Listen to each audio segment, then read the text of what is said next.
Well, ladies and gentlemen, we have ourselves a series. Things are all tied up, leaving the desert, heading back to Winnipeg for whiteout conditions as the Jets lose Game 2 by a score of 5-2. All tied up.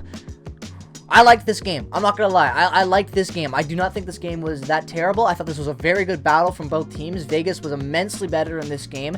And again, the Jets had good moments. Like, this was not a terrible game. This was a very, very good hockey game. Very good game of playoff hockey. Connor Hellebuck was incredible. And what this really came down to down the stretch was I felt like, energy. I really felt like the building tonight really helped give Vegas a boost, and I think we're going to see that effect happen with the Jets in Game 3. But tonight was a really good game of hockey for both clubs. You saw Winnipeg have to deal with the improvements that Vegas made, because let's be real, that Game 1, Winnipeg dominated, but we knew that Vegas had a little bit more left in the tank, and we saw that tonight. Now, things opened up really quickly, and I got to say right now, that first period, I loved it. I thought the Jets played almost the same type of game they played in Game 1. It was very, very good, and the score resulted that way. It was 1-0 thanks to Adam Lowry with his team-leading third goal of the playoffs after that first period, and I thought the first was great. Like I said, I love the play. There were moments where the defensive coverage wasn't as good, and, you could start to kind of see these holes in the passing, in the neutral zone, holes that necessarily weren't there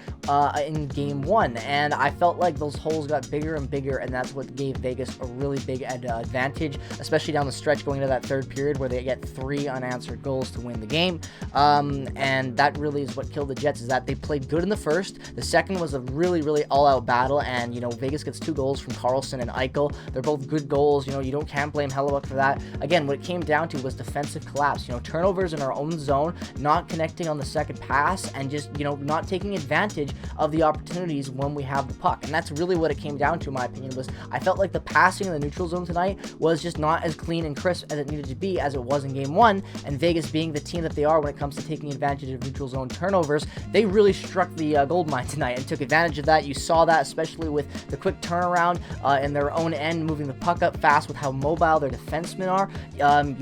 This game just had really changed in that third period. The second period, you could start to see the holes getting bigger for the Jets, but they were able to battle well, and I thought that they were able to still, put enough pressure on Laurent Brossoit. Again, I think that the Jets tonight put up a pretty good game. When you look at things, guys, as a Jets fan looking at this one, they played a good game. This was a good battle. What it came down to is the fact that Vegas got a great goal from Chandler Stevenson, and they just took advantage of turnovers, and they capitalized on every single one that mattered. And that's really what it came down to. Those final Mark Stone goals were the nail in the coffin. You need to cover up there, and it just, it felt like the Jets just played themselves out of this game a little bit. They were just too tired by the time the third period rolled around. You could see the holes opening up from the first, even though it was a good, fierce period. The second period, they got bigger, and like I said already, the third period is when Vegas finally took advantage of it and ran the score up with those 3 unanswered goals to win the game. Now, I don't think that the series is over, not even close by a long shot. This is the type of game I expected this game to go to Vegas. I really did, especially after the dominant performance that they put up in Game 1. I knew this game was going to be close, and it wasn't going to be a walk in the park, and it definitely wasn't, and the Jets battled hard, and this is as good of a game as you asked for, because, look at that. Those final real the Mark Stone goal at the end, 17 minutes, 30 seconds into the period, a minute and a half, 2 minutes left, basically. That goal was just the final nail in the coffin. It's already a 2-goal lead at that point for them, before that final Mark Stone goal, and you just got to cover it better. I feel like the Jets can offer so much more when they have their top 6 going. When you look at the fact that Kevin Stenlund and the bottom 6 was out there playing as much hockey as they did down the stretch. Sacramento Lineman played a lot of hockey tonight. Vlad Domestikov played a lot of hockey tonight. Kevin Stenlund was everywhere, obviously getting the goal and having really good shifts out there. And Rick Bowness really had to rely on that third and fourth line tonight to really carry the energy of play when the top 6 was lacking. And that's going to be a huge cause of concern. That's the one area where I get a little concerned, is that the top 6 tonight just did not have their foot on the gas, and they were getting skated in circles around. Mark Stone is his second game in 40 games or something ridiculous like that, maybe longer, and he was skating circles around Mark Scheifele. Mark Scheifele 110% needs to be better in Game 3. I think Mark Scheifele was a sore spot in that top 6 who really slowed down the play. Blake Wheeler as well at times. Not even to his fault. It just felt like, he'd make a pass and it would get bobbled, and he would have to get the puck back at the blue line and hold things up for the offside. It just felt like every pass tonight into the zone where the Jets would actually get puck possession was a dump and chase play. Like, they just did not have a lot of clean zone entries. You saw that on the power play. Even though they got that power play goal from Adam Lowry, that was a goal quickly off the draw, and it was a tip shot. So it's not like they had to have a lot of puck pressure there. They won the face-off. First shot, really, for opportunity off that face-off is a goal, especially with how much time was left on that power play. I believe it was under 30 seconds. So, you know, it kind of just came that way with a good tip. But I think that this team that top six needs to be better. Like, the bottom six tonight carried, and that's why the score got run up. Like, if the top six was playing tonight and were on the ball and they were able to really connect like they were in game one, I think that the Jets win this game. I think a lot of Vegas fans don't want to hear that, and they're going to be laughing at that, but I think that the Jets had... You know, I think the Jets could have, I think they could have won this game. I think that Vegas coughed up a lot of opportunities. Laurent Brossoit was not that good. He made the saves that he needed to down the stretch.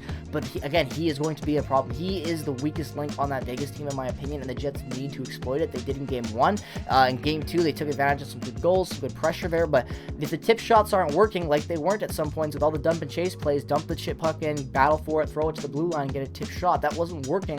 You need those clean zone entries. And that's really what killed the Jets tonight, was the clean zone entries. They were non-existent, and down the stretch, when Vegas is putting all that pressure on, their foot is all the way on the gas pedal, you're not going to be able to keep up. If you can't even if you have the speed, you're ready to go. If you're flying up the ice, and every time you're flying, you have to stop and reset the entire play, basically, because you have to go back, collect the puck, and then try to find it with getting pressured by two guys, Vegas players in the neutral zone. You're not going to get those clean zone entries, and that's what killed the Jets tonight. The dump and chase plays, they were just not effective, and especially down the stretch, they just did not generate enough opportunity, and Vegas was able to do the exact opposite. They didn't need to dump and chase. They took advantage of the fact that the Jets were a little bit tired out there and getting caught flat-footed a lot on these turnovers and missed passes and just missed cues, and that's what killed the Jets. The Jets tonight had to just double skate so much harder than Vegas because they were fucking up a lot. They had to recollect themselves, and by the time they had to the third period, they were burnt out because they just could not connect on a pass. That's got to change in game three. I think it will. I think that Ehlers coming back, and hope to God maybe Perfetti coming back, would be huge. I know Perfetti is a long shot there, but you never know, being a tie series going back to Winnipeg. These two games are going to be fucking crucial. The Jets have a real opportunity with the home advantage crowd. If they can come out and steal these games, they could win this series. These two games are going to be crucial. Vegas is going to be in a very hostile environment. Vegas has played in this environment in the Western Conference Final. They know what it's all about. But this Jets fan, I feel like this whiteout is going to be just a different breed. Not only because I'm there and just that excited, but because the fact that COVID happened, the playoffs the last time we were in the playoffs, we couldn't have a single fan in the arena to celebrate the sweep. Fans have been just waiting for this opportunity, waiting and just clamoring at the chance of a street party and at the whiteout. And now that it's back, I think the energy is going to be off the top amazing in there. I think a lot of us are expecting that, and that could be the exact wild card we need, with maybe an injection of some elite talent in that top six in Ehlers or Perfetti, potentially. That's going to be what we have to wait and see. But other than that, guys, I don't know. This game was as good as you can get. I can't really get mad at it. There were moments where I didn't like, but again, I felt like this clean passes, the fact that we were not able to make clean passes and had to continuously collect ourselves on the ice like that, and have to get pressure, just skating so much harder, battling so much harder for maintained puck possession because we weren't able to get those clean strides and clean entries. That's just what I felt really killed the Jets tonight watching them. Like, the power play wasn't terrible. The penalty kill, honestly, was pretty damn good tonight. Perfect again. The power play, again, 1 for 3. We were 48% of the face-off circle. Vegas was 52, so it was very, very close there. 33 shots on net. The giveaways, 16-9. Again, you got to get that down. We had 73 hits, finally out-hitting Vegas compared to game 1. You can definitely feel that because of all the dump and chase hockey we had to do down the stretch. But again, this game was winnable for the Jets. It was in their grasp. It was a close game, and it went to Vegas, and it's a 1-1 series. I cannot be mad at this. Yeah, it would have been absolutely amazing to win a game, but I expected to lose at least one in this. I expected to lose. I actually thought this would be the game we win, and we would lose game 1, honestly. And that game 1 performance was shocking and super hype, and there's so much to be excited for right now. But that being said, you know, we gotta buckle up. We gotta buckle down, and we gotta connect these passes. We gotta slow things down a little bit and just, you know, collect themselves. That's the big thing with the Jets right now, is just collect themselves, find those clean passes, don't force anything, and the shots will come, the opportunity will come, and then you don't have to dump and chase the whole time and get worked too hard by Vegas and then let them take advantage of your tiredness down the stretch, because that's really what happened tonight. Hellebuck made some amazing saves, kept them in it for as long as he could, but at the end of the line, it wasn't enough. And that's basically the best way I could put this game, is that it came down to the stretch, came down to the third period. It was a very close game, tie game going into it, and the Jets just ran out of gas, and Vegas was full pedal the entire time, full throttle, and they won the game. They defended the fortress, and now they have to brace themselves for 10 inches of snow, excuse me, and the Winnipeg whiteout, the return of the Winnipeg whiteout. I cannot wait. I'm going to wrap this up because I got to pack my bag and get ready. I have a flight to catch early in the morning because you know I'm coming out for those games, so get ready for all of the content coming out for the whiteout. It's going to be great. I hope you guys enjoy it. I'm going to have the time of my life. Regardless of what happens, let's make these 2 home games matter. This could be the last 2 home games with these core. Like I said, we got nothing to prove in these playoffs. We have everything to prove, I guess to say, but this is the last real run. We all really know that. So let's believe in this team. Let's go out, show our support in this team, and let's get ready for a hell of game 3 and 4 in the Winnipeg whiteout. Let me know your thoughts down in the comment section below. As always, if you're a Vegas fan or fan of any team, regardless of whoever you root for watching this video, let me know your thoughts on this game and the playoffs down in the description below. Thank you so much for watching this video. I hope you enjoyed it. Peace, love, and positivity as always. Go Jets, go!